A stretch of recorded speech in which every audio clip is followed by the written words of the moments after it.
She had her own blog, and she wrote a story that I had attempted to rape her. And you know, with rape, it's always one person's word against another, right? And for the most part, it's women's actions that are believed more than men. And by the time you undo what's been done, it takes forever. This is after you guys have met sometime? No, never met. Never met? Never met. It was always male, just male. Never met. He pulled off my pants. He was hitting me. And he raped me. They drive Bjorny to this hospital. She relays her account to the staff there, and they perform a rape kit. Did you rape Bjorny? Of course not. Did you assault Bjorny? No, I did not. Did you give her any reason to believe that you were a threat to her? Not at all. Supporting McCaffrey's claims, the rape kit comes back negative. Still, if it comes down to a he said, she said, the cops are probably going to accept what she said. What happened at the end of the meeting? I was charged with rape in the first degree. And almost solely on the basis of her emotional testimony, the jury votes to convict. They told me he got convicted, 20 years. My name is Gregory Counts, and I've been in prison for 26 years. I was charged for rape in the first degree, sodomy in the second, and kidnapping. And during that time, I just always maintained my innocence all that time.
A promising college football player's life dreams shattered as he was falsely accused of rape. His accuser, 19-year-old Nikki Iovino, told police that she went to a party where two football players forced her to have sex in a bathroom. She later admitted that she had sex willingly and was afraid that if she admitted that, another student wouldn't want to date her. It happens all too often. Two college students drinking too much and heading off to have sex. We were just drinking, having a good time. But was the woman in this case, a 19-year-old University of Southern California student, too drunk to give consent? This surveillance video appears to show her making the first move at the college bar Banditos and eventually pulling 20-year-old fellow student Armand Premji toward an Uber. You know, just while we were talking, she put her arms around me. She started kissing me on the neck. We started making out. But the night would end for him with allegations of rape. She ends up in the hospital with alcohol poisoning.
Now, I have left India out because, well, let's say when it comes to sexual victimization, men in India are in a very rough spot, and examining that spot in this video would make it extremely long, so it will be covered in a different one. In a nutshell, consensual sex is criminalized by parents and daughters in the event that it happened within the constructs of an intimate relationship and the relationship was terminated.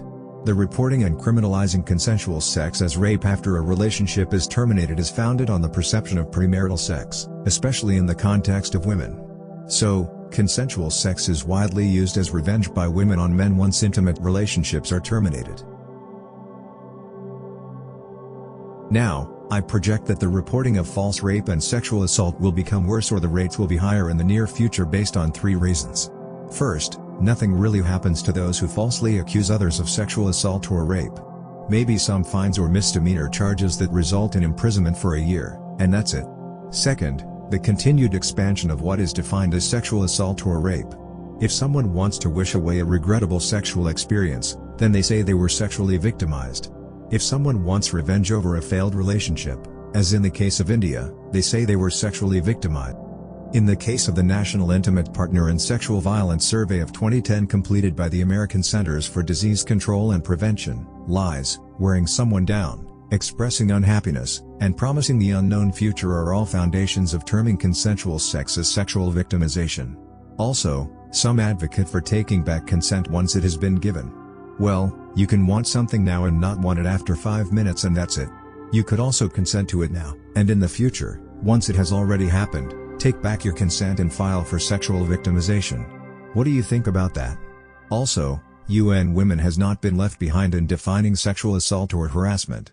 So according to UN Women, when a woman tells you they were sexually harassed, it could be anything from unwelcome touching or groping, which I think is completely wrong and I believe it is harassment, to staring, which apparently is very prevalent. Now, how you determine you were being stared at without staring at someone who was staring at you is still beyond me. Also, typically, men make sexual advances, which does not and should never include touching before we're told we are promoting harassment, and women accept or reject them. Now, before an advance is accepted or rejected, it is harassment. So how does someone determine whether their advances, and I am not talking about anything related to physical touch, will be accepted or rejected? Should they read the other person's mind?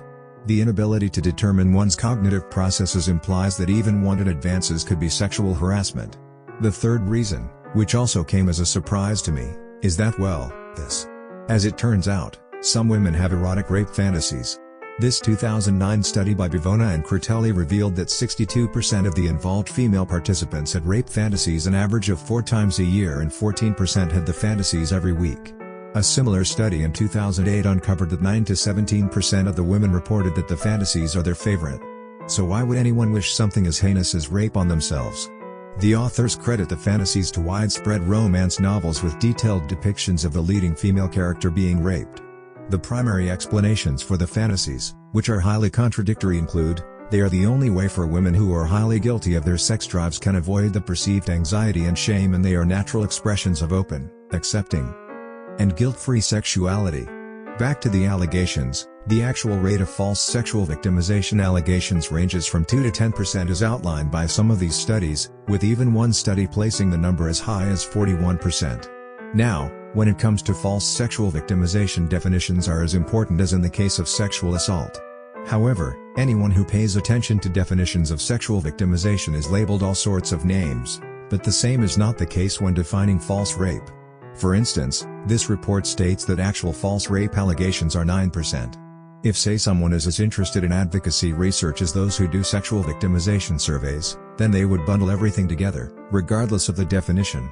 In this case, 9% of the cases were determined to be false, a third were terminated during the investigations, so say 33%, and a third of the cases were withdrawn at the police stage by the victims, so another 33%. Now, we do some advocacy research with some ill-motivated intention, we bundle all these together and conclude 75% of rape and sexual assault allegations are false.